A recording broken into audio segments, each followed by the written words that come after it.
Somewhere during the first year of our home building project, which continues today, we went to a field where there were lots of rocks. Not exactly boulders, but big rocks.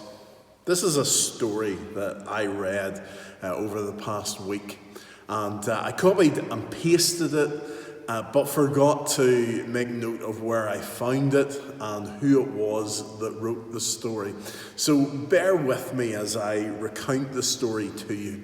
So somewhere during the first year of their home building project, they went to a field and they were clearing it of stones. Not exactly big stones or big rocks, but they were reasonably sized stones.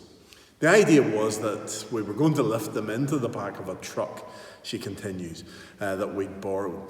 They really weren't that big, and yet whenever we tried to lift them, they were very, very heavy. I remember exactly the sense that came over me. Earth is so heavy. I guess I'd never really thought about it before, but after trying to lift a tiny piece of planet Earth, I had this incredible sense of how heavy the Earth was. I'm telling this story, she went on to say, because Earth is heavy. Our tasks, our responsibilities, commitments, issues, etc. are heavy. And we can choose to hold them lightly or to hold them tightly. The alternative is to keep holding on to them heavily and bear the burden that they bring into our lives. And what does that do to our lives? Well, we've got to ask ourselves, do we like that weight? Do we like that burden? Maybe if you're holding things too tightly, you're feeling oppressed, or the burden is just too heavy to bear. Consider thinking about whatever that is and say, in the big scheme of things, this, whatever it is small compared to whatever it is. It's not too hard to come up with what to put in that last little blank compared to whatever it is. We just need to watch the news or look around the next time that we go into town and see what other people are facing and what other people are doing in their lives. And then we can look at our own lives and say, well, this burden is small compared to that burden. We need to reframe our lives, to hold more lightly to heavy things, and allow God to take over.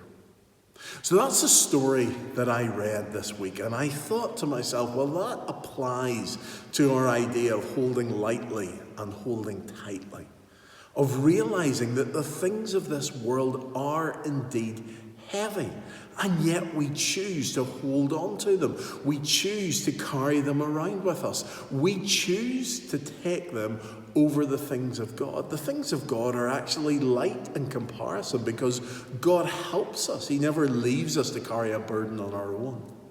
So today we're going to be thinking once again about holding lightly to the things of this earth and holding tightly to the things of God, specifically holding tightly to the return of Jesus Christ. The return of Jesus is what we are waiting for.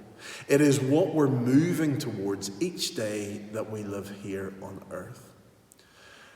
And so we're going to think about the question today. And I suppose a question that's been asked a lot over the last 6 months is, does this pandemic mean that we're any closer to the return of Jesus? Is the pandemic and everything else that goes along with it in the world a sign that Jesus is returning soon? And hopefully we will answer these questions and indeed some more from the passage that's in Matthew 24 that Helen read to us earlier in our service. That passage came about because the disciples were asking Jesus a very similar question. Jesus had been talking to them about the destruction and the subsequent rebuilding of the temple.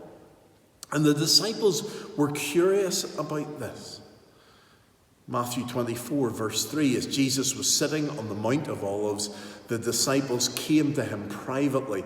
Tell us, they said, when will this happen, and what will be the sign of your coming and of the end of the age? And if you want to find out a little bit more about this, look at the blog this week, and we'll be looking at this chapter in a lot more detail than we are this morning. So in the rest of Matthew 24, Jesus answers a lot of our questions. And I suppose the one that's foremost in their minds is, when will Jesus return? It's probably the most asked question, and it's the one that the disciples put to Jesus. And for something so complex as when is Jesus going to return, we actually get a very straightforward answer. If you look at verse 36, there we find the answer to that question. When is Jesus going to return? No one knows. No one knows about the day or the hour, not even the angels in heaven, nor the Son, but only the Father. So that immediately puts an end to all of our speculation. When's Jesus coming back? Don't know. Don't know when. Could be today, could be tomorrow, could be in several weeks' time, could be in several years' time. We do not know. And we've got to ask ourselves, well, what difference would it make if we did know? Well, I suppose it could make us quite lazy. Well, we think to ourselves, well, it's not going to happen in my lifetime. As long as I sort myself out, then that'll be fine. We can just carry on, and we know that Jesus is coming back well after I'm dead and gone. Or, if we knew that Jesus was coming back soon, it might make us more urgent. Only have a few months left before Jesus returns. Right, better do something, better get on with this, better start warning people. But the point is, we don't know, so therefore we should just live our lives as though it could happen at any moment. That's the plan that Jesus has for us. So when will it happen? Don't know. Another question that we see in this passage is, what will it be like when Jesus returns? And you might expect a similar answer again from Jesus. Well, look, nobody knows. But we actually get a surprising amount of detail. Look at the next verse, verse 37. As it was in the days of Noah, so it will be at the coming of the Son of Man. So Jesus is saying, if you want to know what it's like, think back to Noah. What happened at Noah's day? Good indication of what's going to happen whenever I come back again. Now, what were the days of Noah like? Well, they were ordinary. Things happened as they had always done. Nobody was terribly bothered about the large ark that was being built. Nobody was listening to Noah, and nobody was changing their lives from the message that he was giving them. Not one person heard Noah's warnings and decided to turn to God, because if one person had have listened and had have changed their ways, then they would have been on the ark with Noah and his family. But as it was, they all rejected God and they turned from him. Life went on as normal up until the day that the rain started and Noah closed the door of the ark. And so it will be with Jesus' return. Life will go on as normal. People may warn, people may say he's coming, get ready, but people will just carry on as normal. And in Noah's day, there was no one else who listened to the message and who trusted. And so in our day, we see that there are many who are turning from God, ignoring him, and are not ready for his return. Look at verses 38 and 39. Of Matthew 24. For in the days before the flood, people were eating and drinking, marrying and giving in marriage, up to the day Noah entered the ark. And they knew nothing about what would happen until the flood came and took them all away. That is how it will be at the coming of the Son of Man. Things will just carry on. It will just be like today. You won't walk out in the morning and think to yourself, oh, look, Jesus is about to come. It will just be a normal, ordinary day. There are, of course, things to look out for, signs that are given that show you that the end is coming. But on the whole, there won't be a big warning. It won't be clear that Jesus is about to come. When there is a warning, you can be ready for it. Back in March, there was a threat of lockdown, so people started stockpiling certain things, stockpiling toilet rolls, stockpiling rice and pasta. You couldn't buy them in the shops. You were limited to the numbers that you were allowed to buy. And maybe that's why we're not given a date. We'd only panic and we'd do the wrong thing. There was no need to be stockpiling toilet roll and pasta and rice, but people felt that that's what they should do in response to it. Imagine if you woke up one day and the Northwest 200 was taking place on that particular day. You couldn't leave your house, you couldn't go to the shops. Well, usually there's a couple of months of preparation for the Northwest 200. You see the fencing going up around the course. You then find out the date on posters or on the newspapers. And you're prepared for race day. You know what's coming. You know you can't leave the house. And you're prepared for it. Do you remember those days whenever being stuck in the house for one day seemed like a terrible ordeal? And now we've had lockdown. Well, what will it be like before Jesus returns? Well, it'll be exactly like today or yesterday. No big planning, no big preparation for it, no big warning that it's coming. Then we've got to ask ourselves today, well, when do we choose what happens on that day when Jesus comes back? Jesus is coming back. We know that he's coming in judgment. The judgment is going to be for eternity. So when do we choose Jesus or reject him? And again, we're given a surprising amount of detail. For not knowing the timing, we are told very clearly when we can choose Jesus. We don't wait until Jesus returns because that is going to be far too late. That will happen far too quickly. There won't be time to make a choice at that stage. Instead, we are to make the choice early. We're warned in verses 40 and 41. 2 men will be in the field. One will be taken, the other left. Verse 41, 2 women will be grinding with a handmill. One will be taken and the other left. We need to choose now. And indeed, we have chosen now, whether you realize it or not. If you have chosen Jesus, then you're ready. If you haven't chosen, then by default, you've rejected Jesus. Too many are leaving it until the last possible moment. Time to make the right choice whenever I see the clouds parting and Jesus about to come. But it will happen far too quickly. And indeed, we may meet Jesus long before his return. As Keith Getty and Stuart Townsend put it in the last 2 lines of that great hymn, In Christ Alone, they say, till he returns or calls me home, here in the power of Christ I'll stand.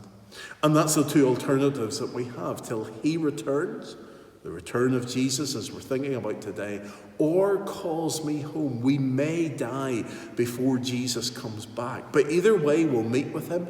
Either way, it will come quickly. Either way, we have to make the choice now rather than leaving it to the last moment. There are 2 ways that we can meet Jesus. We die or Jesus returns. And neither of them will be expected. And each of them will happen quickly. And so we need to make that choice. So how then do we prepare for Jesus coming back again?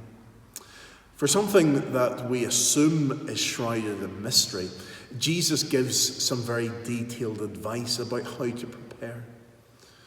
Why do we assume that all of this about Jesus coming back again, his second coming, is shrouded in mystery? Why do we think that it's so complicated? Why do we get worried whenever we start looking into these things and thinking that it's beyond our understanding? I think Satan is trying to confuse us. He wants us to think that it's difficult. He wants us to think that it's mysterious. He's managed to get people to come up with all sorts of complicated theories throughout the years so that we're left wondering, well, should we be able to tell when Jesus is coming back again? Should we be able to put a date on it? Should we listen to those who have written books about it? Many of them have been best-selling books in Christian circles where people have tried to predict when Jesus is coming back, even though Jesus clearly says No one knows. Jesus tells us very clearly in this passage how we prepare for his return. We keep watch, we understand, we get ready, and we keep serving. Look at verse 42. We keep watch. Therefore, keep watch, because you do not know on what day your Lord will come. We're to keep watch, looking out for Jesus coming back again, looking for the signs, not forgetting about it, but realizing that it could happen at any moment. In verse 43, we're told to understand. If you understood what was happening, then we would do something about it. But understand this. If the owner of the house had known at what time of the night the thief was coming, he would have kept watch and would not have let his house be broken into.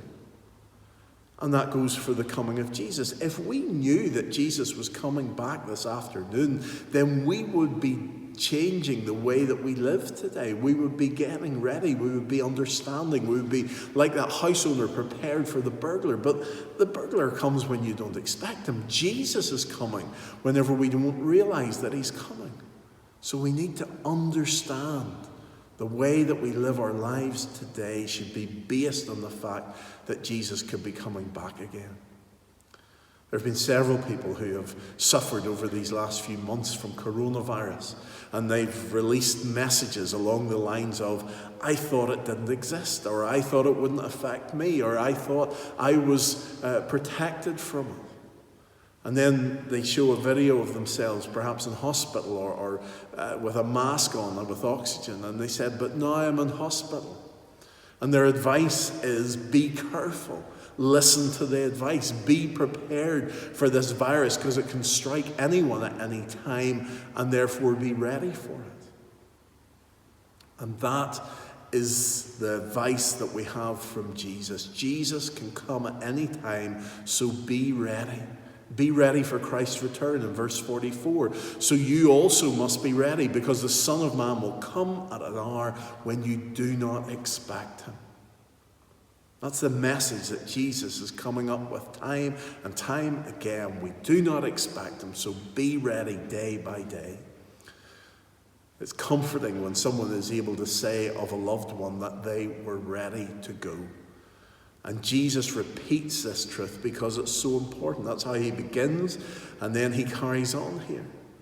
That we are to be ready to go to be with him.